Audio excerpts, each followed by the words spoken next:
Everybody, and welcome to another fun-filled edition of WrestleZone Unfiltered, episode 49, 1 week away from 50. And I'm Jason, and joined with me, as always, the man with the plan, the tower of power, too sweet to be sour, the one and only Pretty Paul Rogers. How you doing tonight, sir? I'm still very sore. It hurts. Everything hurts. That was kind of why I had to pump you up a little bit. I know what you've been doing this week.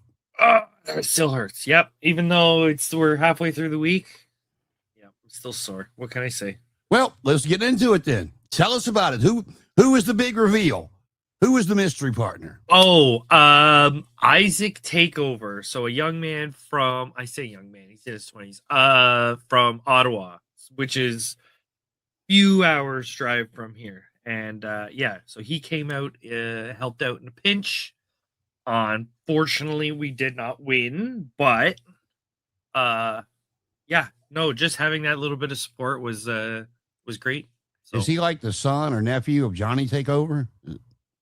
No. He looks like a little version of me. Like he's a smaller frame fella, does a lot of flippy-doos, but big ginger hair, not as thick of a beard. He keeps it trimmed, but. Well, that's all right. I mean, can't win them all. You gotta keep pushing. And so is your next one set up now or in April?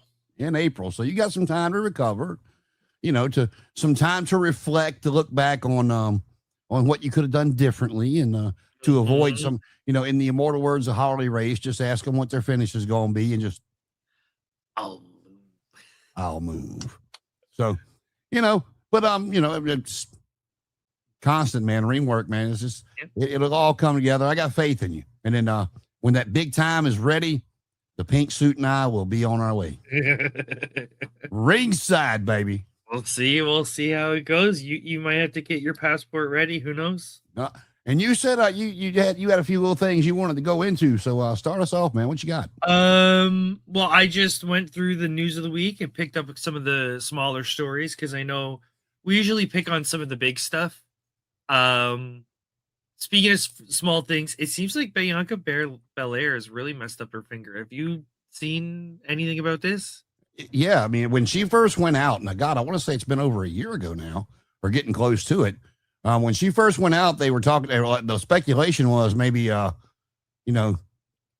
Jimmy and Naomi weren't the only ones doing the Netflix and chill, if you know what I mean. But she was not pregnant. In fact, she hurt. It's something to do with her knuckle, from what I've read. And they've done like 2 or 3 surgeries on it, from what I understand, and it can't get right. People think about the football players, wrestlers. Yep. I'll use football players on this one because Peyton Manning got a lot of stuff for his foot, and Brock Purdy earlier in the year last year, he went out with turf toe, came back and he re-injured the turf toe, and people don't realize how much that shit hurts, man. And, I don't care what sport, entertainment you're in, when you have to use your hands and feet like that, especially like in, football is one thing. You're kind of protecting yourself with your legs, and you can't get as much, pressure behind the ball if your feet aren't ready to be set. But in Bianca's case, that's her hand, and she's trying to protect other people and herself. So people don't realize, they're like, a finger, she's been out this long for a finger. Well, doing what she does, well, yeah. Yeah, we can make jokes, but the second it hurts to open a bottle of water is when it's like, whoa, slow down. This is because if she can't get that finger right, they might not be able to put her in a ring. Like, it seems like a small thing, but it could be a big injury. I mean, there's been weird things that ended careers before, and I mean, like I said, it's not necessarily the finger per se that people are looking at; it's the knuckle. That's what the issue is. They can't get her knuckle to stay right. Gotcha. Oh, yeah. I know my whatever mother it is has a similar thing, but that's more of a muscle, and that like it sticks and you can't unstick it. So I don't know if it's something similar or because she was with a finger. It's a lot of times you can just pull it, reset it, put a splint on it, and a week or two you're good to go. But when you can't get that knuckle set, it messes up the whole finger region. And she's I was gonna say she's done some stuff, which sounds bad, but before Bianca was in wrestling, she was CrossFit, I believe, something like that, powerlifting. She was track and stuff like that. The University of Tennessee. Because I remember the story of Mark Henry going up and talking to her, and she's like, I don't know who Mark Henry is. And he's like, tell your parents my name. And they called and said, are you really Mark Henry? The Mark Henry? Yeah. So I remember she was athletic before. So who knows how much damage she's done to her body before she even got into professional wrestling. And now she's doing even more. So it seems like a smaller story, but who knows? Well, I mean, it's not like it's, and I don't want to say a particular name, so I don't want to knock anybody, but it's not like it's one of the mid to lower card ladies. That's a high tier main event lady they got there. And I mean, Bianca's got charisma. She's good in the ring. She's highly entertaining. She knows how to talk. She's, not to knock Lex Luger, but that, Bianca's a total package, babe. She's built like a brick shit house. And, watching her sing Rocky Top when they went back to Tennessee, that was kind of warmed my little Grinch heart. And from a weird perspective, a lot of people think Bianca Belair might be like one of the, how would I phrase this? The NXT shining star. Because a lot of people say, well, how many wrestlers have developmental really brought up that are mega stars that, let's say, only developmental has brought up?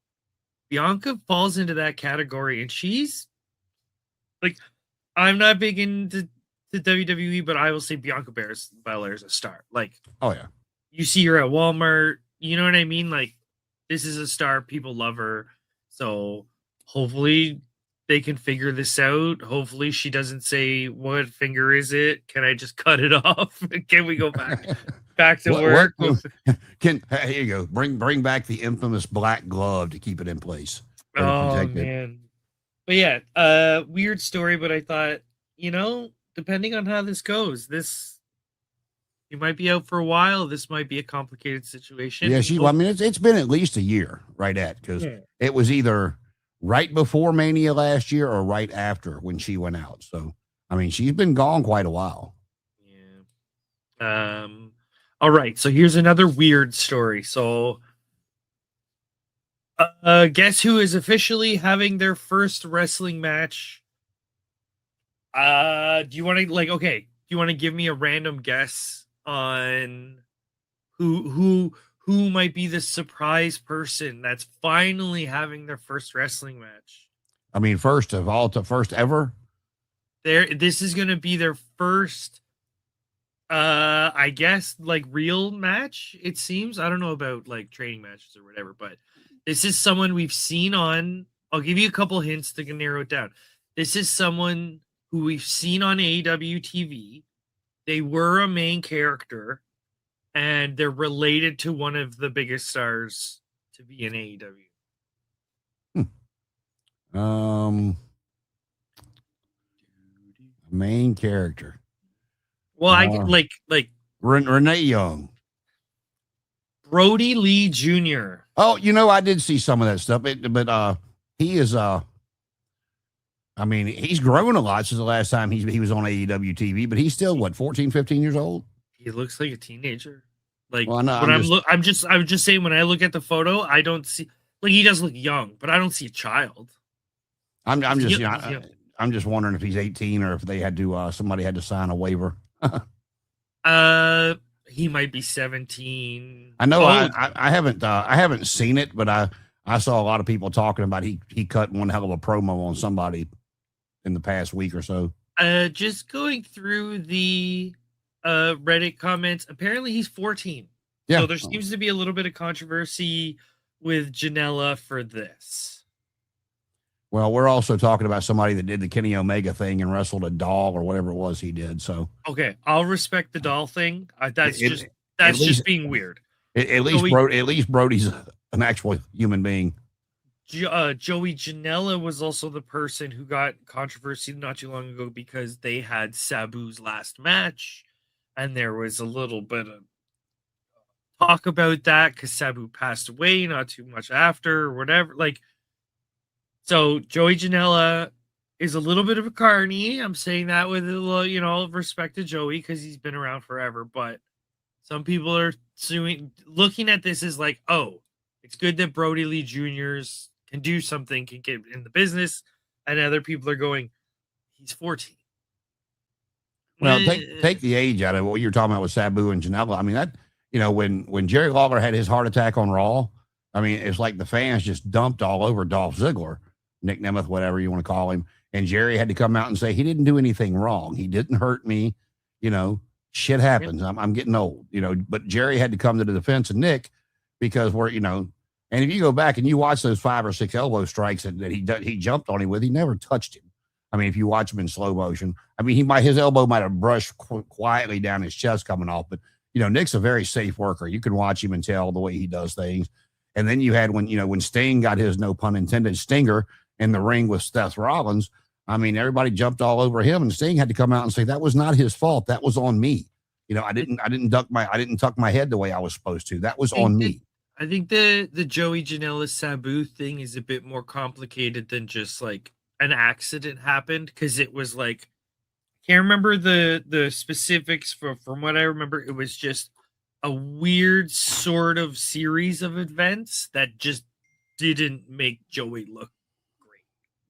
Well, I never cared for him much anyway. So, good luck to little Brody, and hope he's safe. Stay safe. Yeah. Yep. And everything goes okay. But yeah, I did see about, I haven't, I do want to go watch it, but you and I both, we've been talking about running.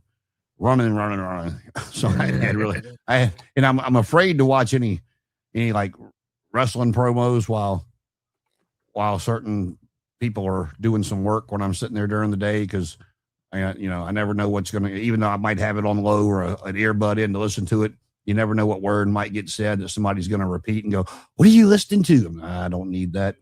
Yeah, no, 100%. Okay, so this is another weird one, but I thought, a lot of people are talking about it. We might as well give our 2 cents on it. Is everybody's talking about where the hell is Royce Keys? So what do you think, Jason? Where do you think, or what do you think is going on with Royce Keys? I don't know, but I will say this much. I would rather them hold him back and have the crowd getting this swell going about where he's at. Because, he made a decent showing in the Rumble. Of course he didn't win, and AJ didn't win when he debuted. And, most people, I can't think of anybody that ever debuted that won. It's a match that you're 100% allowed to lose. Yeah. So if you lose the Rumble, who cares? No one But I mean, if they don't have anything for him, then I would prefer them to keep him off TV, or maybe they have something for him, but they're letting it brew, and he hasn't been. I mean, and this is just my opinion. Yes, a lot of people know Powerhouse Hobbs, but you got to remember, when you're talking about the WWE, you're talking about entertainment and a lot of casual fans. And so the Mania crowd, some will know who he is, and there's going to be a lot going, who? What? And if you can hold him off and start doing, let's just say 2 to 3 weeks before Mania, start doing some teasers, of him coming, and then let him come in and just absolutely destroy somebody the Raw after Mania, and then you set him up to go forward. There's too many other irons in the fire for Mania right now. It looks like they're kind of reshaping the card a little bit because of ticket sales, and I would much rather them hold off on him and not ruin him, and and give him something, give him something good, than just stick him out there and kind of pull a Rusev when Rusev came back. I can see that. I could totally, if that's what they're doing, I can respect that. We're just going to hold on to you. We're just going to ride this wave out. If we put you in anywhere now, the gears will get too full. But look what they're doing, though. I mean, they've got the swell on the internet of people wanting to know where he's at. But he did that Stephanie McMahon podcast, and clips of that are everywhere. Between him talking about Tony Khan, between him, his brother, and everything else. So they're putting him out there for you, but just not the way you want. which is odd because it feels like WWE got really like not any time recently, but a while back it was like, oh, this is what you want. Let's, you know what I mean? Let's hand it to you on a silver platter. But yeah, I think some of the excuses that are on the internet are a little bit of people coping, like saying that, oh, he's got to climatize the WWE. Look, I get AEW and WWE are seemingly different products, but in the grand scheme of things, they're the exact same product. If you think about it, like it's televised American wrestling, hard camera, backstage interview, like there's I will say a yes and no, because I've heard, several from several different places and a lot of different employees talk about it, that people get pissed off when they bring in like a Ricky Starks to NXT, somebody that's been on TV for years, but they say, and I'm surprised they didn't do it with Powerhouse, because they say the reason they started in NXT is just simply they're probably ready for the main roster, but to teach them how they do TV, because it's completely different from anything that they've ever done before. So that it could be that. It could be them not wanting to put him in NXT because he's such a monster of a man, but having like in the Performance Center with, in the NXT ring, no audience, but you got to do it, pretend like there's an audience. This is what we do. They might be, and again, I might be giving them way too much credit, but I'm trying to, the glass half full, kind of hopeful with it, because, I'm sure this is where he wants to be. If it wasn't, I'm sure, from what I've heard, and I wasn't there, didn't see his contract, but Tony offered him more money to stay. But yeah, some people are just fed kids, and that's all they. I don't think it's what that. They know, and that's what I heard. That from what I remember, that's basically the story. Is he grew up on it, and it's like that's where he wanted to be. Well, Stephanie, of course, said the same thing, and people shit all over her for going, and she made no bones about it. That and if you'd been reading anything she'd ever said, it shouldn't have surprised you where she went. But it's like you and I've talked about before. It's not a knock on AEW, but they've been around 6 years, and we're pushing WrestleMania for 42 this year. Is that what it is? Yep. 42. So, and look how long they were around before that. And so a lot of these kids, like a Powerhouse Hobbs, who's in his mid 30s, he grew up wanting to be Hulk Hogan at WrestleMania or whoever. I just use Hulk as the example, but he wanted to be whoever at WrestleMania. That was, so when these people leave or they don't come there, like a Motor City Machine Gun, or, even if Kenny Omega in his later years, like, wants to go and, just get that one WrestleMania match. A lot of these guys, that's what they came up on, especially the ones that are winding it down, or whether they're getting older or not, their body's starting to go, whatever. And I could be completely wrong on this, but I think at some point Will Ospreay will be in the WWE. Yeah, who knows? Because he's still extremely young. I can see him still. I can see him being one of those counterculture guys that may not want to go to the WWE just because he's like, well, that's the man, and I'm. Because from all accounts, it's like he still does a lot of indie dates. He still helps out at his local indies. There was a video where Will Ospreay was helping. He was doing the Young Lion stuff for one of his local shows in England. And they had this little bit where he helped show people how to throw streamers into the ring. So it's like he seems like one of those guys that just loves small wrestling and independent wrestling. So I don't know. I don't know if he'll go, maybe in his like 40s when he's done. But it'll be one of those questions like Terry Funk. Did WWE respect Terry Funk's wrestling? The performers did. No, that I get. But will Ospreay be Chainsaw Charlie, or will he be Will Ospreay? I don't know if there's people in the Fed that'll respect him. I think, you know what I mean? They might have that guy. That was a great story to hear Cornette tell, that when they brought Terry Funk in and he became Chainsaw Charlie. And one of the many Vince Russo stories he tells, when Russo's talking, he's like, "You're going to do what? You realize who that is, right?" "Well, bro, nobody out there is going to know who that is." He's like, "It's Terry fucking Funk. They're going to know who it is." And As soon as Terry Funk takes a step, everyone goes, "That's Terry Funk." Well, and you go back and you can watch the clip of the debut of Chainsaw Charlie. The whole crowd starts chanting Terry, and staggers. Well, he didn't change his gear. He just put a thing on his face. Well, no, he had the shirt on and he had the suspenders. He did add those to his repertoire. Oh, yeah. I just remember him in his traditional... and the pantyhose on his face. But Cornette's like, I looked right at him and said, "You dumb fuck. I tried to tell you."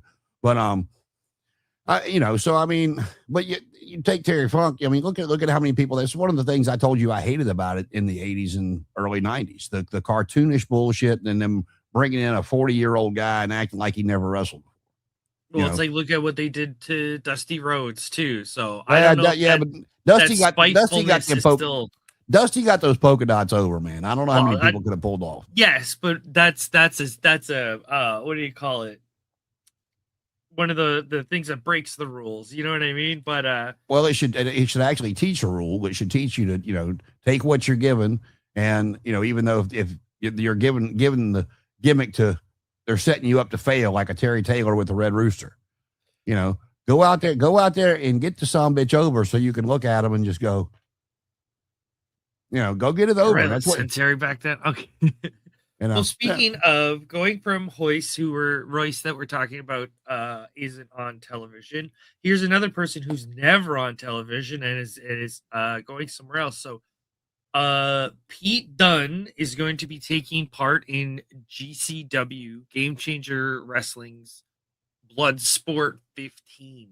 He's on TV just about every week. Is he? Yes. I feel like I've never heard his name in so long. You know why? Why? Yeah, that's him and Tyler Bate under the mask with Ludwig Kaiser as the Americanos. There you go. Thank you. But no, okay, so I'll be semantical with you.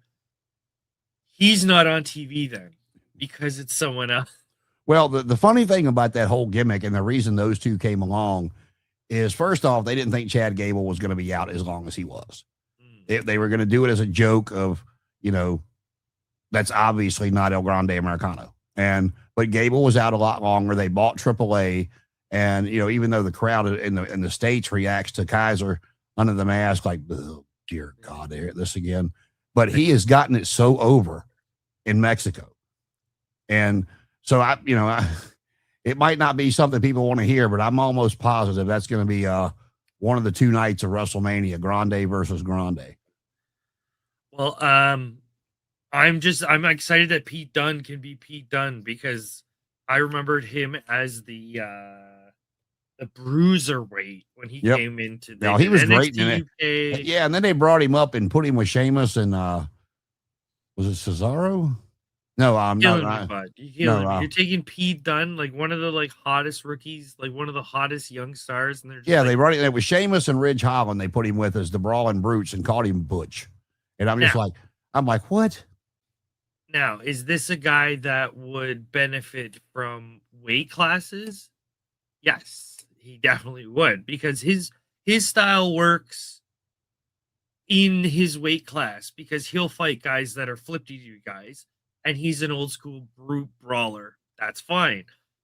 But all the big guys are broody brawlers, and you're broody brawlers, so what makes you special? You're just smaller than everybody else. So I feel like he's in a weird position. But Pete Dunne's also one of those guys where it's like, yeah, he wasn't really on TV.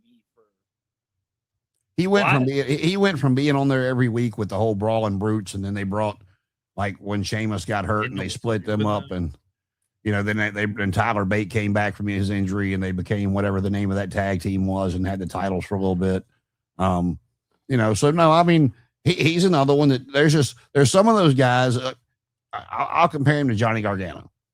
Johnny Gargano was excellent in NXT. He fit right there, Mr. NXT, Johnny Wrestling, the whole 9 yards. You get him up on there on the main event, and he looks like a fan that's got in the ring. I mean, it's just, it's sad. I'm not trying to knock Johnny. He's a great wrestler, but they need to take the Intercontinental belt and give that a weight limit and just say, nope. Bring back 205 Live. You got Netflix. I don't think that WWE would ever respect light heavyweight wrestling unless it's like gimmick, but like NXT for most of that was light heavyweight wrestling. Still is. Because Shinsuke is not like, was he over 220? Was he? Yeah. Oh, okay. Well, in New Japan they do 100 kilos, which is 220 pounds. You got to be a big boy to be over 220. Like I'm sitting at 195, and I'm not the skinniest, chicken in the shed. I can give you enough to hit 220 and I'd still be there. So, and it's like, so I don't think Pete Dunne makes 220.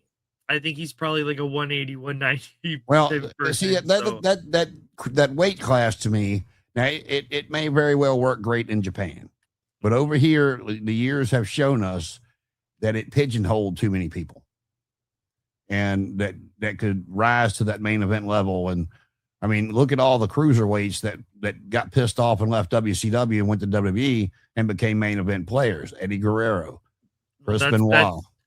That's traditionally how those Chris Jericho work. I mean, Will Ospreay was the light heavyweight champion. Kenny Omega was a light heavyweight champion. Finn Balor was a Now Finn Balor never eventually put on weight, because usually how they do it is Will Ospreay was his skinny boy version, and they said, okay, you've won the light heavyweight championship a bunch of times, you won the tournament a bunch of times, go home and go put on 40 pounds however you want. And he came back ripped like Kenny Omega, big and thick, and they're like, yep, close enough, heavyweight. And they moved him up, and then he started fighting through the heavyweight. So when you do it like that, it normally works. Fight your way up through the light heavyweights, go to the next, fight your way up through the heavyweights. But I think a lot, like, now that's how the system normally works. Do a lot of people get pigeonholed in the light heavyweight division? Sure, yeah. But it's, you know what I mean? It's like you can't go down, unfortunately. So I think it works because you know where these people are and you know where they are on the card. So if Pete Dunne's not fighting for the championship, maybe he's on the light heavyweight tag or blah, blah, blah. It just helps me as a fan know, okay, who can apply for what, instead of it being sort of a big free-for-all, I guess. I don't know. But That's no, I like Pete Dunne. I'm not a fan of Tyler Bate. I didn't care for him a whole lot. Yeah, he's sort of a hit or miss. Have you watched any of the Josh Barnett blood shows before? It's been a while. I watched, I think the last one Natalia was on. They've had I know Karrion Kross was on there when he was with the WWE. They had Jody Thread on there. I don't know if Josh Barnett is just extremely respected. I believe that may be the case. I forgot who it was when him and Jim Ross were doing the commentating for New Japan. Mm-hmm. I forgot who it was that come over there and smacked the shit out of JR at ringside or whatever. And Barnett just got up and took his headset off and just and Jim's going, Josh, you don't have to do this. Yeah, and Josh went over there. Who that was. And Josh just went over and absolutely beat the shit out of somebody. Yeah, but, I know he's well respected because he's been around forever, but the fact that he can get AEW guys, WWE guys, like TNA, like that's pretty interesting, because other than DDP, who gets the permission to use all the companies at once? Usually it's like, if you show WWE, don't show AEW, or if you show AEW, don't. You can't buy Pepsi and Coke right next to each other in most places. You're talking about the blood sport fighting, kind of go back to UFC when some of those guys were coming over.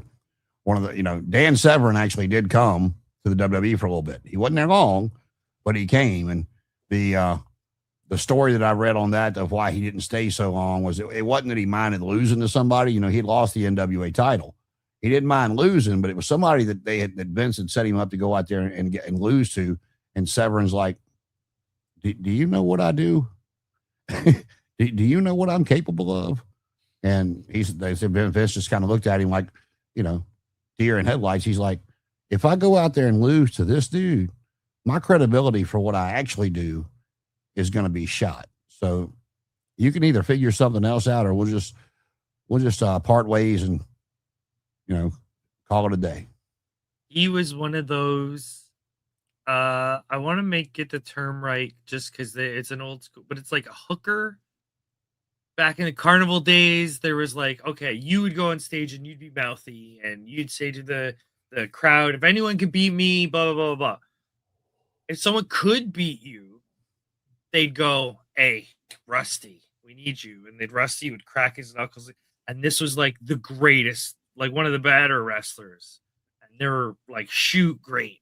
And it's like, my point being that if Dan Severn in the middle of the match decided that he's not losing, there ain't a damn thing you can do about it. Nothing. There's really not anything. Like, worse than Brock Lesnar. Because I feel like Brock Lesnar, well, also, you don't have, like, I feel like Brock you could convince. If you had an angry Dan Severn and an angry Brock Lesnar, I'd be like, Brock might not kill me. He might, if I play dead, Brock might leave me alone. Dan will eat me alive. Yeah, Dan the Beast Severn. That was what was not there very long. That's why. He was a very like NWA type of wrestler. So I could see him not. Well, you talk about carnivals. I don't know how much you know about Harley Race before he became Harley Race the wrestler, but you know, he had it rough coming up. And, you know, one of the things that he did was he's talking about carnivals, that he was that guy.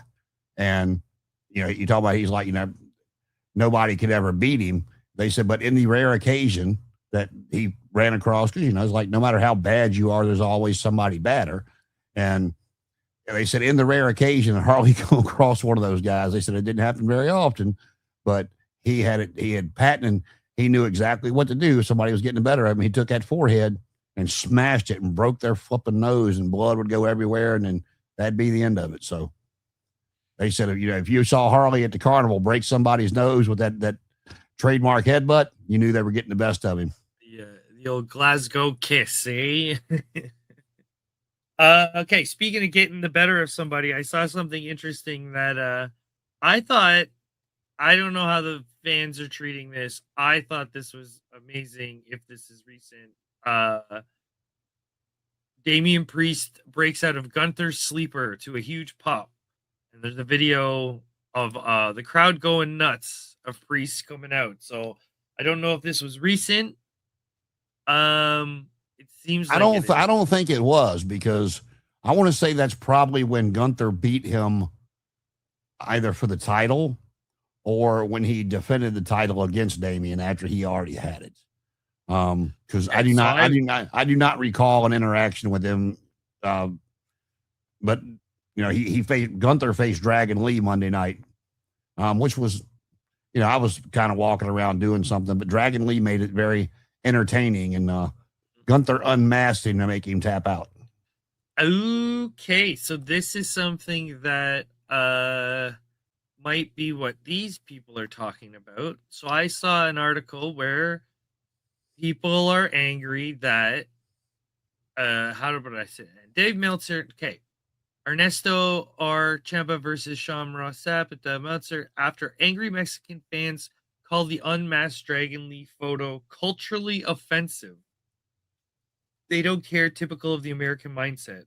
So basically, a journalist took a photo of Dragon Lee's face, and despite fans telling them, no, don't do that, they went ahead and did it anyway, and people are mad. Well, let's see if we can find it. Was it in the ring or like just? I honestly, I don't. Lucha rules. You're not supposed to go looking. I'm not gonna look. I don't want to break the magic. It's like Santa Claus, you know. Well, I will tell you this. The picture they have that's posted on Twitter. Yes, his face is exposed, but he does, like Penton has all that black stuff on him underneath. So even seeing the picture, you wouldn't recognize the guy.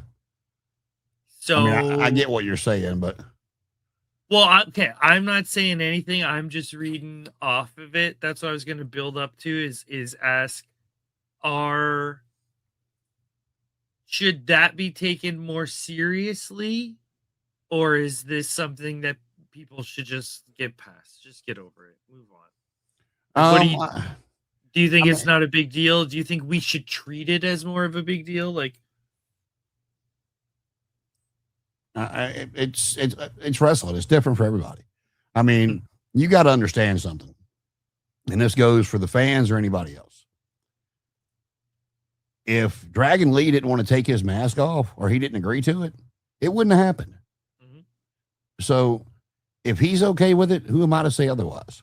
And well, they do that spot quite a bit. That's usually to build up to matches. They don't want to give the face away, but they take the mask off, and you can't always perfectly protect your face. But I guess the idea is,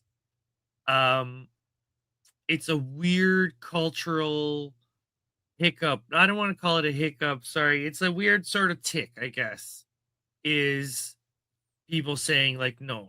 Like if someone told you, no, don't do it because it goes against sort of our rules, you maybe shouldn't have done it.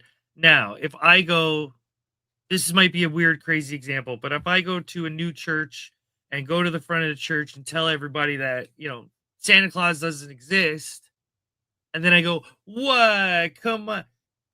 Hey, I went into your house and you know what I mean? Like part of me is like, maybe we should take little things like this a bit more serious, but I don't know.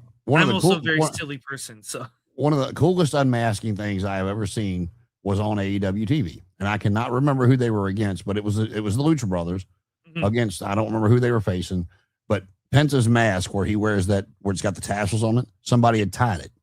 And they were doing something to Rey Fenix, and Penta was trying to get to him and he couldn't. So he reached back and he actually took the mask off, covered his face, and then dove this way and flipped Rey over and got the 1, 2, 3. And, whoever it was, they were still like, it was a quick roll up the way they did it. And they were beating on Penta, trying to make him move, and he's covering his face, and of course, getting the shit beat out of him. And, of course, Rey and, Jose or whatever it was, come in and made the save and covered his face with a towel. Thought it was done. It caught me off guard, so I thought that was done well. Not whose idea it was. Probably not Tony Khan's, but I'll say it this way to try to make it sound a little bit more rational. Okay, when we go to the corner spot and I do that, I'll stand up on you and I'll punch 1, 2, 3, 4. In ECW, when a Mexican wrestler would do it, they would count in Spanish. Yep. And I thought that was a nice little touch, a nice little charm to say, hey, we're on the same side. We respect Mexican wrestling. We respect your customs. We're all part of it. And that right there, and maybe it doesn't go together, but that right there is why I told you that every time Excalibur is screaming Tope Suicida, I want to reach through the TV and smack the shit out of him. Because if it's an American wrestler, it's a fucking suicide dive. If you've got a luchador or someone from New Japan in there, then use the distinguish between the two. You claim to be this historian and this and that and the cultured guy for wrestling, and but yet you want to do the same shit for everybody, whether it's, Well, I understand. I would love to see somebody walk out there and smack the shit out of him and take that mask off. Well, I love the argument. The other argument is, oh, you want me to only use Spanish for the Mexicans? No, I'm obviously taking the piss, but I guess what I'm trying to say for the mask thing is, I think for American wrestling fans, it couldn't hurt to have a bit more open-mindedness about some of the international rules and maybe, like, I'm not saying, hey, you gotta abide by anything. But if fans say, hey, no, don't do that because it'll piss people off, maybe, I don't know. I mean, Bischoff has actually come out and says he regrets it, but I haven't really gave a shit about a mask since he did what he did to the luchadors in WCW. If they're respecting the mask, I'll respect their mask. They ruined it. That's what I'm saying. They ruined it for me because it wasn't just one. Oh, He was unmasking one of them seemed like every week. Yeah, it is a cool, it's a fun pop. And to be fair, there's wrestlers like El Desperado who are masks wrestlers. They have a Mexican sounding name and they have a lucha kind of gimmick, but they'll get their mask off once a year and they'll treat it as a big deal. Like, whoa, this guy unmasked, and they kept, okay, I can see how it's burnt out, but if Penta unmask or like, I'd be like, no, they respect their mask, so I'll respect their mask too. Like, if you're Ultimo Guerrero and you wear your mask and you take it off for your match, or if you're Dragon Kid, okay, I get it. Not like you're not taking it too seriously. I won't. But if these guys want to take it super, super serious, it's just Yeah. a bit of fun to take it serious too. Yeah. Well, one of the things with a mask I did not understand as a child, and I still don't understand to this day, was I was at the Greensboro Coliseum. It was one of the bigger events that that the NWA was putting on. And one of the matches was the Masked Superstar and Paul Jones, number one, Paul Jones, against Jimmy Snuka and Ray Stevens for the NWA World Tag Team titles. Now, in most stipulations, it's if you lose, you have to take the mask off. But the stipulation was the Superstar said if he won, that he would take the mask off. And of course, he took the mask off, but the next time you saw him on TV, he had it back on. I want to see, did the Dark Order do that? Or well, I might be, because that sounds like a cool, like, hey, if you're a minion and you've now beaten, like, if you're Perry Saturn and you now beat Raven to get yourself out of being a minion. Yeah, there was a couple of them. Vance, whatever his name was, he was Preston Vance. He was 10 with the Dark Order. Oh, there we go. That's what I was thinking. And yeah, he took off the mask, and there was another one that took off the mask, but they hadn't been on TV in so long. But like I said, WCW ruined the mask thing for me all those years ago. Rey Mysterio, I don't know how he would have done if it hadn't been for him being with Conan and the Filthy Animals, but he stayed kind of in the upper scene. But Juventud Guerrera, Psychosis, when they took the mask off of them, they lost their allure to me. Well, Hoovy was funny. Don't get me wrong. The juice and this, that, and the other, making fun of The Rock is basically what he was doing. But Hoovy had some character to him, but the rest of them was just like. I'll show you one of my favorite luchas right now. Titan. He's got a mask that he wears to the ring, and he takes it off. And he's got another mask that he wears to wrestle. I love lucha logic. It's the greatest. But I used to love Mil Mascaras, the man of 1,000 masks. He'd get unmasked and have another one right up underneath. It was the coolest thing ever. Okay, so the only other thing I had here is, I don't know if this is an official update, but apparently the War Dogs are all elite.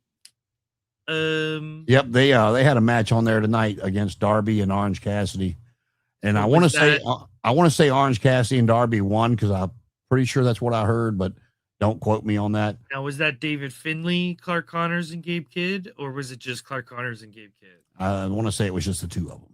Okay, fair enough. But I could be wrong, because I was not in front of the TV for it. And that was the thing I was sort of, is this official? Is the David Finlay thing? Well, let's because look. People are coming and going from New Japan, so I just want to make sure that let's see. the people that are coming over, because I believe the two fellas have mixed contracts, so they can go back and forth. But I could be wrong on that. Losing those two actually isn't too bad for New Japan. Gabe Kidd's kind of a big loss, because oh my god, they've been working on that guy forever. Oh, David Finlay did arrive. They are Orange won. Orange and Darby won. Mm-hmm. But after the match, Finlay arrived to lay both Cassidy and Allen out with a shillelagh, adding another War Dog to this fight. So there it is. Now, I have to phrase this because I don't want to make it sound too mean. So AEW has David Finlay. You're stuck with him now. We don't want him back. Don't send him back. He's yours. Good luck. David Finlay has always been, look, he's a functional wrestler. He's a good enough hand. Would I treat him as the biggest heel on the block? No. And New Japan's been trying to do that, and it's been failing. So, yeah. So this is great for me as a New Japan fan, because he's been kind of like, hey, you know when someone gets a firecracker and they go, everybody get back, and they hype up this firecracker. It's a quarter stick of dynamite. It'll blow your nuts right off. And then they go and they light it, and it's just like, and you're like, that's it? You built that up, and that's all that was? That's what David Finlay is. It's still entertaining, but built up way too much. Way too much. If these Well, guys, we had other than that we had 3 title matches tonight. As you yes tonight it was we both have a lot going on tomorrow, so we're doing this a little early to get it out to you on time. MJF defeated Kevin Knight to retain the title. Tekla defeated Thunder Rosa to keep the title, and then you have brand new trios champions. Aussie Open and Okada defeat Knight, Bailey, and Hangman to win by pinfall to win the trios titles. So you got Fletcher, Davis, and Okada as the new trios champions. Yeah. They got to build up Davis to catch up to Fletcher. Well, I mean, he's a big dude. I mean, there's stuff you can do with him. I really haven't seen him talk enough to if he would be a good monster by himself or not. So I don't think he's the Diesel to Fletcher Sean. Kyle Fletcher was always seen as the whoa, this guy. Mark Davis is okay, I don't want to insult him. Is more of the Anvil to the Brett. You have one amazing partner. He's not a Marty because Marty's also had his problems, but you have a fantastic about to be world champion, and then a great hand, a solid hand, but not, if Marty didn't have his demons, he could have been solid. If Anvil didn't have his demons, he could have been solid. Well, talking about debuts and this, that, and the other. So let's just get into Elimination Chamber right quick. Okay. The box was revealed, and it was Danhausen. Oh. And I was watching it. I knew it was Danhausen. Ain't nobody else gonna come out of a box. I knew it wasn't Jericho. He's overseas with his band. And it was a complete flop. Nobody knew who he was. The people, there were some few boos, but damn if he didn't make up for it Monday night. Okay, so I don't want to sound like a mean jerk or anything, but I'm not big on Danhausen. And the reason for this is Danhausen has always sort of felt like what normal people think is a wrestling gimmick, which works because they can go, oh, a wrestling thing. You know what I mean?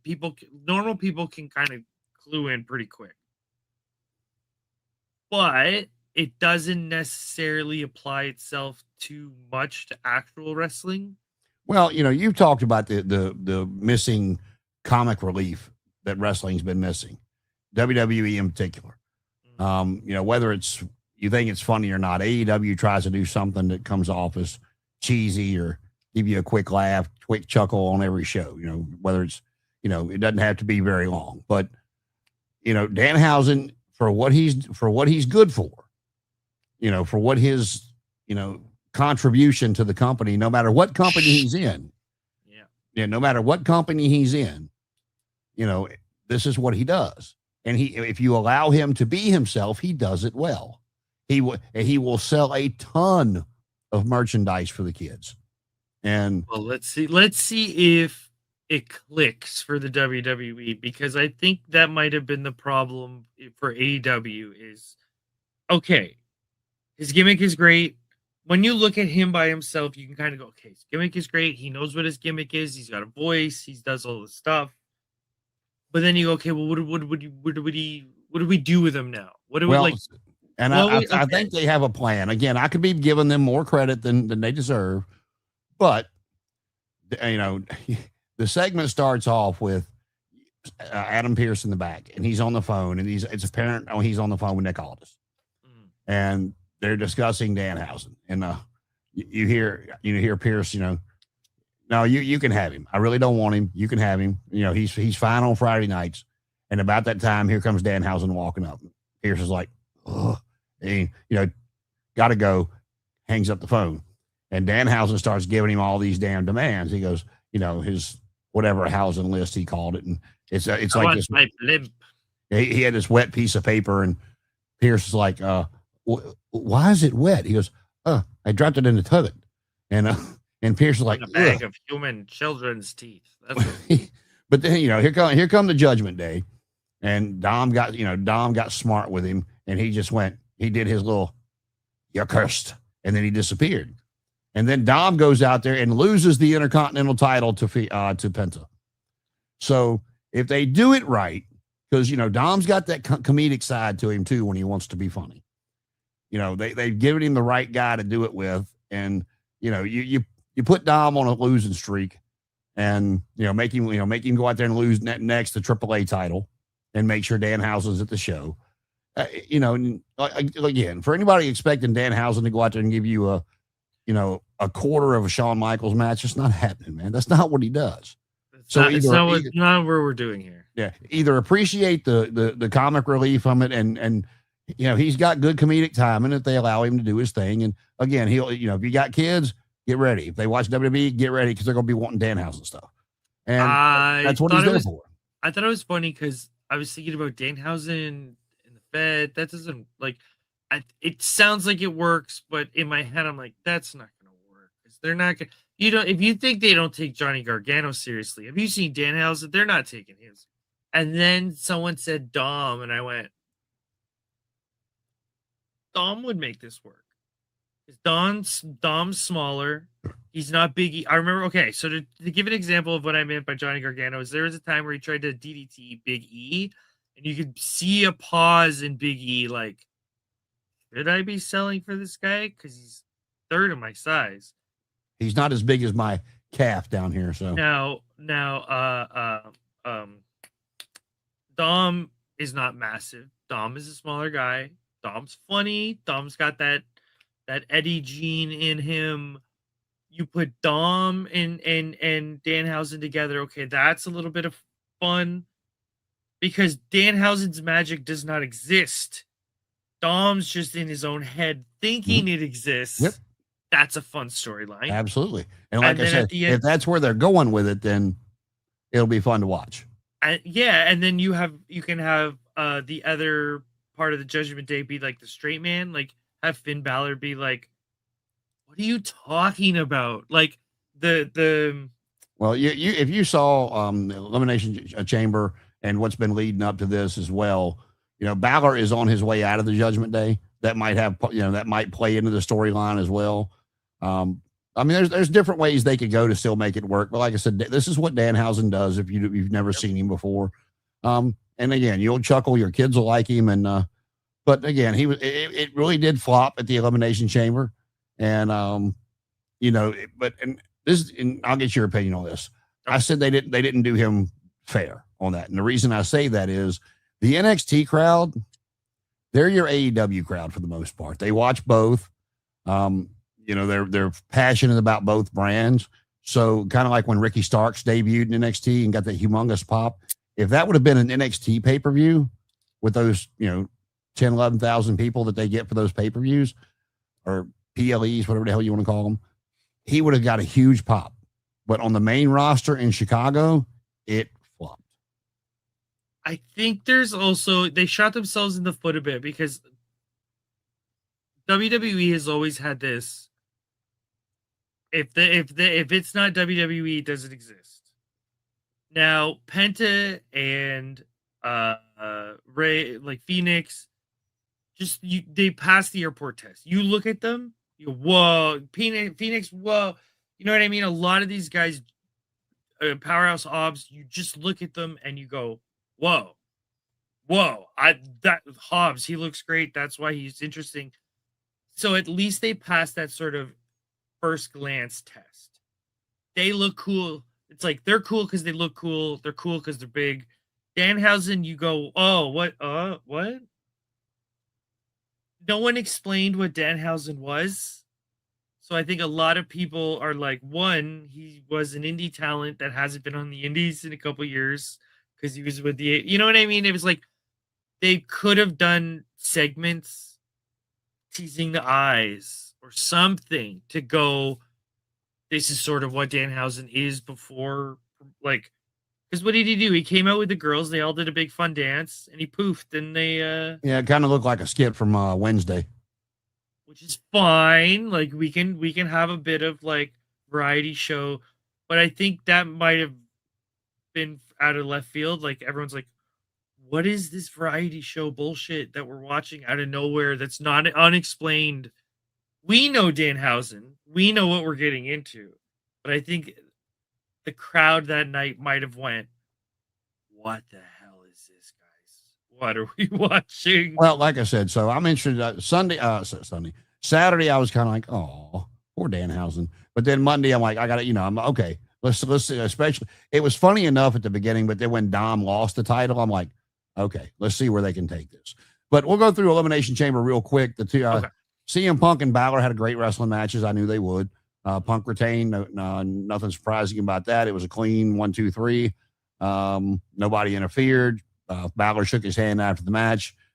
AJ Lee defeated Becky Lynch to win the women's intercontinental title. They're setting up a story for this one that I'm actually interested to see. The referee, Jessica Carr, they actually come out and said that Becky was 0-7 in matches that Jessica Carr had refereed. Becky was calling for the immediate suspension of Jessica Carr for, costing her matches, which of course she has not. But Jessica Carr was kind of, she was kind of pudgy when she started refereeing. She's gotten in great shape. She wrestles under a mask in one of the Evolve or one of the other ones they have. She's pretty good from what I've seen. And so I think they think it's time for Jessica Carr to come out of the referee and go into the ring with Becky Lynch is what it's looking like. So I'll be interested to see how that goes. The women's elimination chamber was good. I mean, those women always put on a good show, but the aftermath for what I've heard over the past couple of days really has me interested because apparently there's like real life heat with Jade Cargill and a lot of the other people in the back because they don't feel like she shows the rest of the women's locker room any respect at all. That like she walks around with this air about her that says she's better than everybody else. And apparently Rhea's at the top of that list of somebody wanting to teach her a fucking lesson. So this is what I hate about American kayfabe is what I'm calling it, because today I read an article that was saying, guys, no, this is all a work. It's all make believe. And it very well could be. It very well could be. So, okay. So my complaint is it's wrestling. We're accepting being worked. We understand it's a work. We're okay being worked. Why are you trying to work us in real life about something that's fake? That's for your show. Like, where's this mentality of we have to get one over on the fans somewhere? Like, it can just be a work. Like, I don't mind it, and I'll tell you why. Mm-hmm. Because 95% of the time, you're right. It's a work. They're trying to work the fans. They might be trying to work the locker room. But like I've told you before, what I miss about the stuff that I used to watch, it's like I was young enough to enjoy it and smart enough to go, yeah, if that was real, they'd kill somebody. But they gave you that suspension of disbelief. Okay. Now saying what I just said, if this is their character Twitters saying this stuff to each other, I would classify this as like the story's just spreading into a different medium. Like other mediums are doing this now with like ARGs, but it's like they're still following kayfabe. I think some fans are just confusing whether it's real or not, but if that's them, their character saying it, then sure. Like it's just normal kayfabe. I'm not on Twitter, so I can't say who said what, where, and when. But I have a Twitter account, but I very rarely get on it. But here's the thing, though. Okay. For me, if we're just gonna let's just say take the backstage stuff out of it. We're gonna focus in ring right now. I've said it a million times. Jade Cargill from day one that I saw her, I said she had WWE written all over her because that's the look they like. Nothing against AEW, nothing against anybody else. But we've also seen Rhea Ripley in just wars with phenomenal women competitors. And as far as what you've seen in the ring, Rhea Ripley is head and shoulders above Jade Cargill. And so, in my opinion, it shouldn't even be a competitive match. But it will be. But I think that was also done. I'm not sure who they might have had slated in that spot. I'm not sure if Rhea was always there. But I know they've been like messing around with the card a little bit because of ticket sales. And I don't know. To me, you put Rhea over because that's what the crowd's going to want. But I can see it going either way. But here's what really got me interested on the Elimination Chamber. I have not been excited to watch SmackDown in a long time. Okay. Did you see how the chamber ended? What? Did you see how the chamber ended? The men's chamber. Did you see how I it did ended? not. I did Okay. not. Let me. It come down to Cody, Cody and Logan and Randy. And Seth Rollins appeared, and he was under the mask. He did not reveal himself until after he had done it. But it was like these, like, I didn't know what they were doing. Friday night, because they said that being everybody got hurt, they were going to have to go a different angle with the masked man. It's because Seth wasn't going to be ready. Mm-hmm. So Friday night, this guy come out and getting ready to do the stomp, and they got a hold of him and ripped the mask off of him, and everybody's like, well, who the hell is that? And so Saturday for the chamber, one guy runs out, they get a hold of him, rip the mask off, ain't nobody you ever see. Another one runs out, same thing happens. Well, then a third one appears, now the security's all gone. And he stomps Logan. Logan pinned the other three people in the chamber, believe it or not. I thought he had killed Javon Evans, but that's a different story for a different day. But so Seth comes out of nowhere. He stomps Logan, and then he gets pinned. Well, then Drew McIntyre makes an appearance, gets in the chamber, and Randy Orton gives him the RKO. Cody picks him up and gives him the crossroads. But as soon as Cody is getting up from the crossroad, Randy hits him with the RKO, 1, 2, 3. Randy Orton wins the chamber. And, you see Cody doing something that he has not done since he's been in WWE. And it's like he didn't slap hands going up. He played it really well of being, just being whatever word you want to use for it. Just being, oh, my God, that was my last opportunity to get to the, Well, then you see, Nick is just losing his shit because Drew got involved.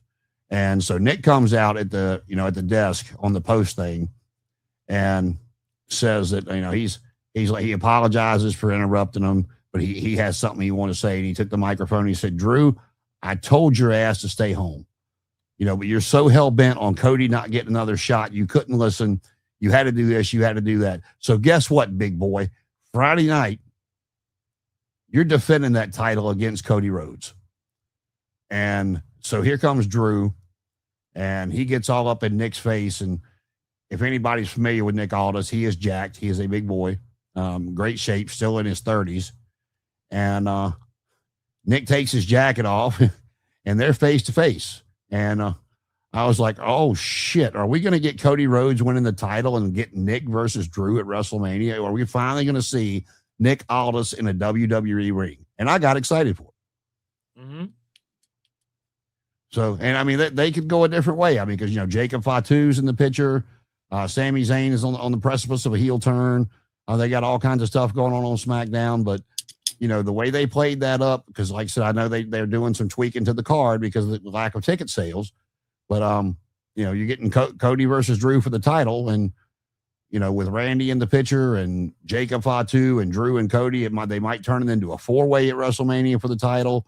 But I would much rather see Cody win the title and us get Nick versus Drew at WrestleMania after what transpired Saturday. What do you think about Nick possibly getting back in the ring? Actually, I like Nick Aldis. I remember watching him when he was sort of more in the NWA area, but I always thought this guy is a throwback in the best possible way. He carries himself like a champion, even if he's not a champion. Big, tall, great posture, handsome, has a sort of like older look to him. But I always thought he was a good announcer. Like when he had the belt, he always looked great with the belt. This is a guy that makes professional wrestling look better. He gets off the bus in a 3-piece suit. Like this is a guy that makes us look better just because he's in the same job as us.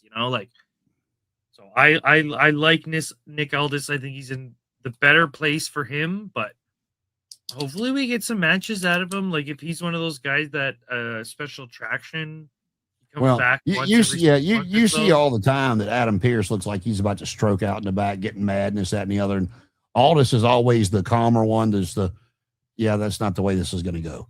And, type of just keeps his demeanor cool and all the time. He might, tell you you're going to wrestle somebody in a stern voice, but he doesn't lose his shit in the back the way Adam Pearce does all the time. And Nick Aldis is a guy you can send to a talk show to promote your wrestling show. Not many people can do that.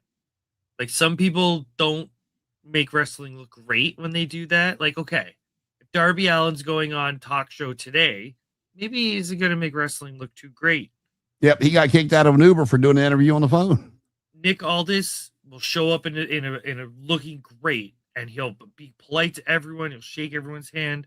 That's a person that I'm not trying to make this an AEW WWE thing. I was just using Darby as the example, but he's one of those guys that's like Titus O'Neil. Even if he doesn't wrestle, he makes your company look better just by having him on the payroll. No, well, like I said, I'm excited because he was again I compare people to Shawn Michaels all the time. It's not fair. Nick was very serviceable in the ring. He was above serviceable. He was, very, if anybody knows his character, he when during COVID with the NWA being a, very low income independent organization now. A very small company. Yeah. Nick kept that title on himself during COVID and never took $1 from the company during that time. That tells you the kind of man that Nick Aldis is and the character he's got. So, I'd love to see him get a WrestleMania match because, again, it goes back to I don't care what anybody says. We were talking about indies earlier. To me, the most successful indie talents of all time is the Young Bucks. But if you were to look at them and say, well, you want a WrestleMania match, and they said no, they'd be lying to you and me and themselves. They do. That's a payday. That's, all around the world seen at the same time. Doesn't necessarily mean you would prefer to be in WWE versus AEW. I mean, you're right. Your EVP's there. You help create the company. That's your baby. I think their goal now might be to create a situation where where someone else can have an equivalent to a WrestleMania moment. And that's what we talked about before. If AEW can survive and you get to All Out or All In, whatever the big one is, they're doing in Wembley again. If you get to 20, then it starts to be, a tradition. And then you got the younger wrestlers that are coming up now, going, well, I want to wrestle there and there. They don't say, well, I'll go over here if he offers me some money, but I want to go over here so I get these people's attention. You get what I'm saying? No, I know exactly what you're saying. It's a more, how do you phrase it? It's like a desk job. Look, you're going to get paid more, but you're going to have a lot less free. And, Monday Night Raw was, it had its okay moments. AJ Lee come out and did a promo, talking about moving on to her next challenger. They're going to have a six lady gauntlet match next week to determine the number one contender. But then, for the second time, we got Punk Roman face to face, and, that one got a little personal at the end. Roman said that he was going to retire CM Punk. He was going to beat him and take the title and then send him on his John Cena retirement tour so he could, so they could get all the merchandise sales out of him and then get, bleed every nickel out of him they could, and then send him down there to NXT so he could train the next generation to send up for Roman to smash like he had everybody else. And then Punk goes into blah, blah, blah, about how they came up because of him and he picked them, and Roman's like, you picked the other two. You didn't pick me, which is true. It was Mox, it was Seth, and I forgot who the other guy was supposed to be. Chris Hero. Yes. And WWE pulled him and put Roman in that spot. So, they were shooting a little bit, and then, after he said he was going to retire, and Punk went off on the mic and said, you're going to retire me? You're going to retire me? Let me tell you something. I was just going to do X, Y, Z. You're all alone. Your family's not here. I took your wise man. Your cousin's like hanging out with me. And he goes, retire me? He goes, I was just going to beat you at WrestleMania, but now I'm going to bury you. And when I bury you, then you won't be alone anymore because I'm going to bury you right next to your father. And he threw the mic down and walked off. I was like, oh. And Roman, Roman knew it was coming. But, Roman's facials played it very well because if Roman didn't know it was coming, Joe would have beat Phil's ass if Roman didn't know it was coming. That was one of my that was, it was sad, but it was a cute promo when Roman come out to announce that his leukemia had returned. And he was like, my name is Joe.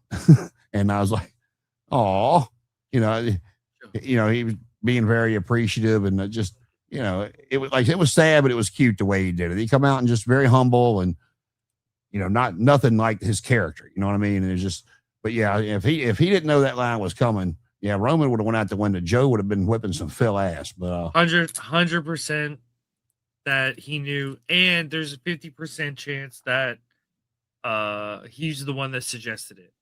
Because sometimes people, from what I'm learning in the back of wrestling shows, honestly, a lot of people are very giving. So they'll say, look, we need to do something. So maybe you should mention something about like, hey, here's some ammunition. But it is also WWE. So you never know if that was honestly a written comment by a writer. And then that got cleared later because he said, hey, we just want to make sure that. So well, I can totally see that being a written by a writer promo instead of you have a lot of people Punk, that really get so offended when Eddie's name's brought up or this, that, and the other. Whoever, pick one, it doesn't matter. The whole thing that MJF did with Brian Pillman Jr., where he was talking about, when he said, "Hey, who am I kidding?" And he looked down like that and started talking to those guys were in the business, and they would be the first ones to go, "Yeah, use my name, bring in some money, keep my name remembered." My opinion on it is just don't make me sad. Like you can make comments about make comments about whatever you want. But the second you bring up Reed Flair or something sad, I'm going to go, I'm not having fun. Now if it's that did Roman Reigns' dad die of some sort of extremely tragic thing? I don't know from what I know of. When people mention Eddie, I get a little sad. You know what I mean? When people mention certain things, I get a little sad. So be careful. You don't want your crowd turning on you. I'll never forget they were having this great promo and then they said Reed Flair and you could hear the crowd kind of went, "Oh, yeah, we're not into this anymore because now we're thinking of tragedy and we don't want that." So it's like I don't think it's offensive for them to do it. Do it. You have that freedom. The second you make the crowd sad, we're not into it anymore. And that's what I worry about. Just don't make us sad. Yeah, I mean, talk about Alpha. He was 80 years old. I mean, he had a great fulfilled life. He had a heart attack at 80 years old, and he trained a lot of the, not only his family but other people as well. So I mean, him and Sika will be remembered for as long as wrestling around. Alpha and Sika, the Wild Samoans, will be talked about. I'll put it this way.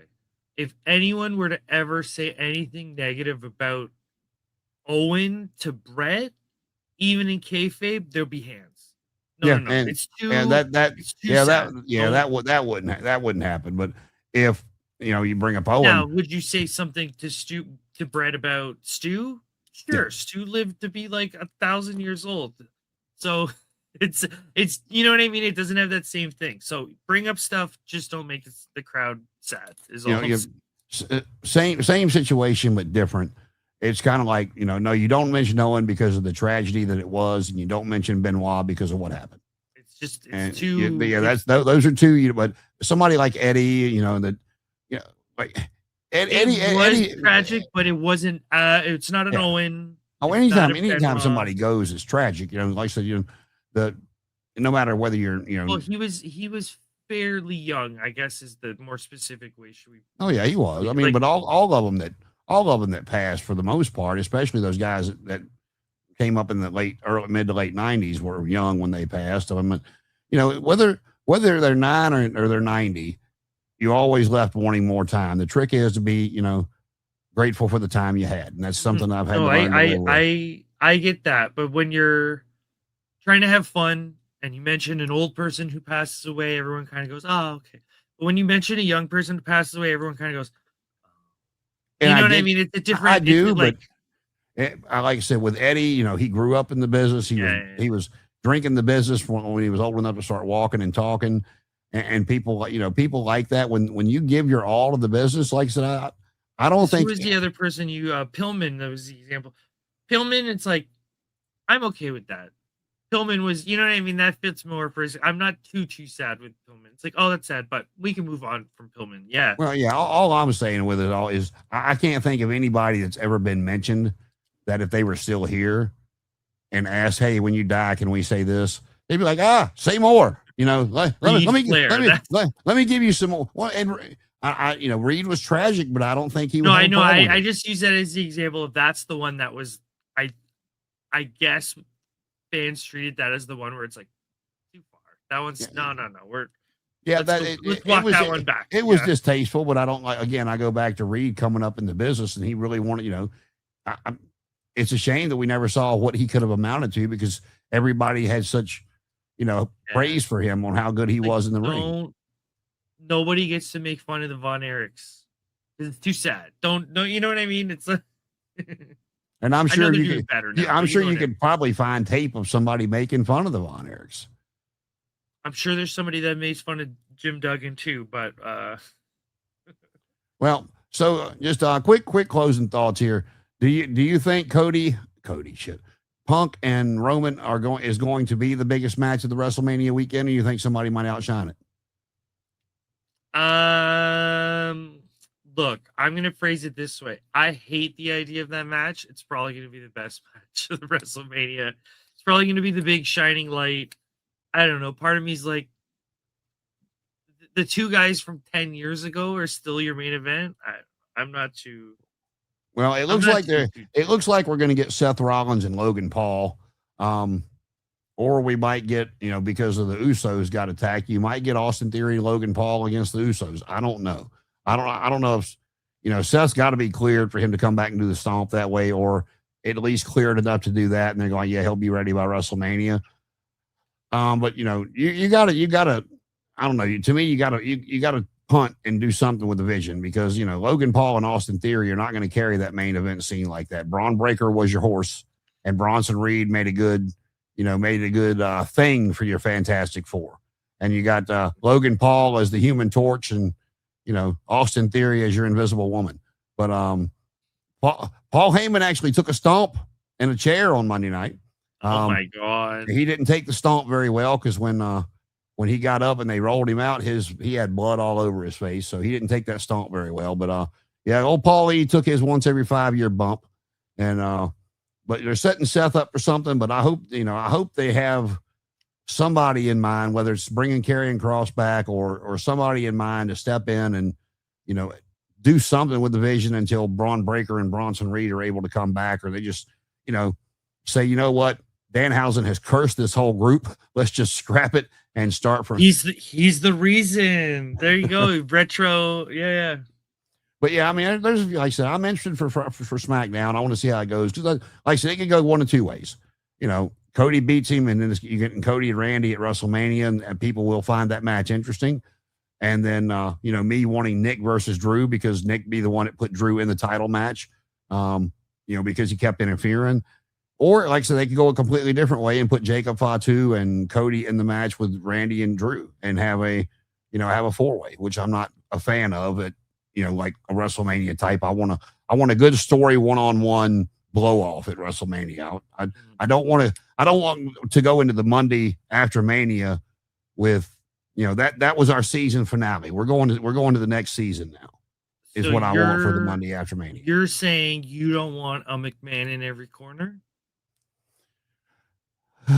It sounds like you want a McMahon in every corner. That's what I'm hearing. If we can clone Stephanie.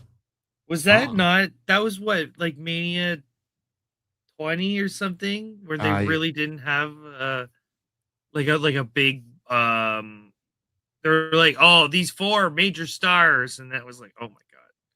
Big Show is not one of your major stars. Ooh.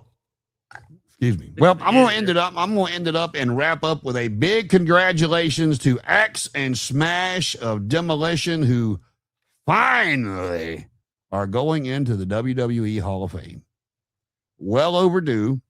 I know they had some issues where they sued the company and stuff to that nature for God only knows what. And they were in the outhouse for a while until Vince left, but way overdue. We've talked about it before, but I'll give you this quick recap of what we've talked about. You know, a lot of people that watched the NWA back in the day when Demolition appeared called them a cheap Road Warrior ripoff. And, you know, to the NWA fans, I can completely see it because I was watching both, but I was always a Mid-Atlantic, NWA guy. But on the flip side of that, when the Legion of Doom made their WWF appearance, the people that only watched WWF want to know who these cheap Demolition knockoff people were. So, Demolition, they had good matches. Both of those guys could wrestle. I mean, that was, Barry Darso had so many gimmicks. It wasn't even funny. Crusher Darso, Crusher Crucio, Demolition Smash, Repo Man, the Blacktop Bully. I could go on and on. One of my favorite terrible gimmicks of all time is he in WCW was a golfer, and he would say, if you can sink one putt, he would bring out this like little green. You can do one putt and you get it in 1-1. I'll let you pin me. The wrestler would go, oh, okay. And he'd set it for the putt and he'd just attack the wrestler and that'd be it. And it's like, that's a bloody brilliant setup. But then you had Bill Eadie who made it big a couple of times. He was the mass superstar for the first part of his career. He went to Japan and had a very successful career as the mass superstar there. And then they were doing that machine gimmick in the WWF for a while where you had the giant machine, which was obviously Andre. I forgot which machine as a superstar was. And then Blackjack Mulligan was under one of those masks as one of the machines. You remember that? I believe that's a thing from Japan because Strong Machine is still a thing. It's still a gimmick that gets passed around. But yeah, so he did that. And if you know the history of Demolition, they started off, it was actually Moondog's, it was his idea. Yeah, I forgot. I want to say it was Randy, but I could be wrong. Don't quote me on that one. But it was one of the Moondogs. They were gone. But he was still there, and he come up with the gimmick. He come up with the Demolition gimmick. And it was him and Bill. And they tried it in a couple of different places. And everybody immediately recognized Randy as one of the Moondogs, and because they had been there so long. Yeah. So Bill said, he sat him down and told him, he's like, this is going to work with you. And he's like, you know what, if you can find somebody else to do it with, just do it. If you want to do it. Cause you're right. Everybody in WWF territories recognized Randy as one of the Moondogs. And so he had met Barry Darso in the NWA, and when he was going around doing his Russian gimmick and this, that, and the other, and, brought him in to talk to him about it, and they decided to give it a try and see what happened, and the rest is history. Demolition had a great run till they put Crush with the group, and they did that because Bill Eadie's body was wearing down. It was, the mass superstar wasn't so super anymore. He'd taken a lot of bump by that time. So so they then Crush, Bill Eadie left, Crush took the makeup off, Smash became the Repo Man. I mean, it's just, but Demolition for their run, they were homegrown as far as that gimmick went. Had the tag belts on several occasions. And they could put on a good match. So, besides, take away the BDSM gimmick, they were stuff they were wearing. I mean, the guys could go. And again, for some of the people that are in the Hall of Fame, I know it tickles them to do it and go back and be around the fans and be around the guys and girls of the industry today and get questions and stuff like that. And power to them. God bless you for everything you did for us, no matter if you're the Brooklyn Brawler, Coco Beware, or, whoever, Hulk Hogan, Roddy Piper, Ric Flair, it don't matter. You put your time in. Dandy. Yeah. And, you put your time in. But again, Demolition, well overdue. Congratulations to Axe and Smash. And they had great theme music for back in the day. Here comes the Axe. Here comes the Smasher, the Demolition, walking disaster. That's some good shit back in the day, man. That'd be some good theme music for you. Oh, we'll have to see. Well, I can take it. I can do a mix of the Demolition song is Seek and Destroy from Metallica. I can,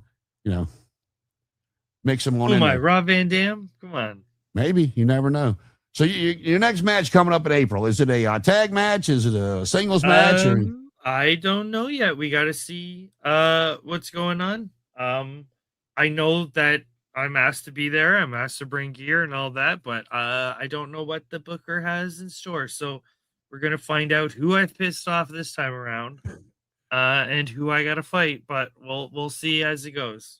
And if you have not seen it yet, our first road trip on RTW is out. We took a trip to Juggalo Championship Wrestling, JCW, home of the Insane Clown Posse, Vince Russo, Big Vito, Mickey Knuckles, PCO is there. And here's an interesting thing I found out during the weekend is a lot of these young wrestlers have zero context. They have no idea who Juggalos are. They have no idea who ICP is. They have no idea who Vince Russo is. They've never watched Nitro. They've never watched Attitude Era. And I sat there going, boo. Sorry, you don't know who Vince Russo is? And they're like,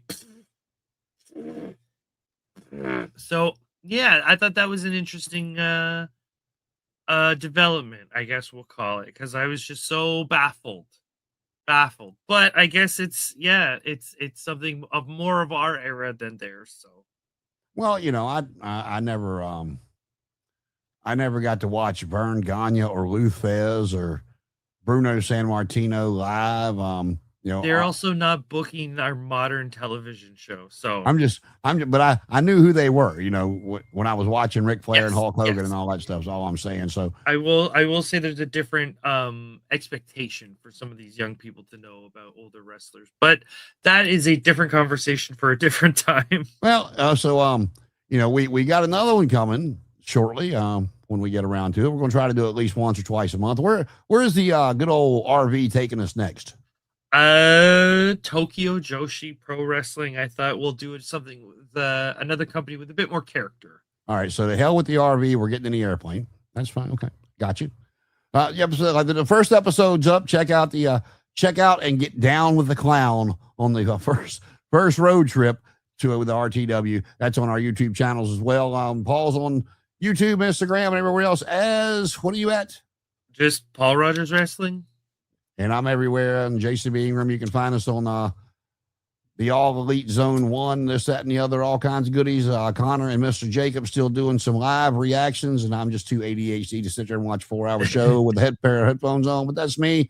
But that's why they do it. And you got anything else before we get out of here? I want to go to bed. Well, I got one final question for you, then we'll get out of here. If Cody does not win the title this Friday, okay, and they do not put him, they do not make it a 4-way. Okay. Who should Cody face at WrestleMania? Because that takes Drew and Randy out of the equation. Royce Keys. Well, that wouldn't be bad. I mean, but you'd have to hurry up and get his ass out there to break Cody in half to make it make sense. And you know what? Next 6 weeks. You know how you make it make sense? You have Theodore Long come out and you say holla holla. And anything after, I think that's how we casted spells, because anything that came after holla holla, we just went, yeah, okay. Yeah. Holla holla, tonight on SmackDown, player, you go 1-on-1 with the Undertaker. Oh, okay. Yeah. The whole crowd just went, yeah, okay. So maybe that's what we got to do. We just got to say holla holla. We're in WrestleMania. Oh. The crowd will go, yeah, okay. Yeah, we're down. This sounds good. Well, as you can see, we're both exhausted and delirious. So for Paul, I'm Jason. Thank you for watching WrestleZone Unfiltered. Catch us on the next road trip. Catch the first one, then catch the second one. And we'll see you next time.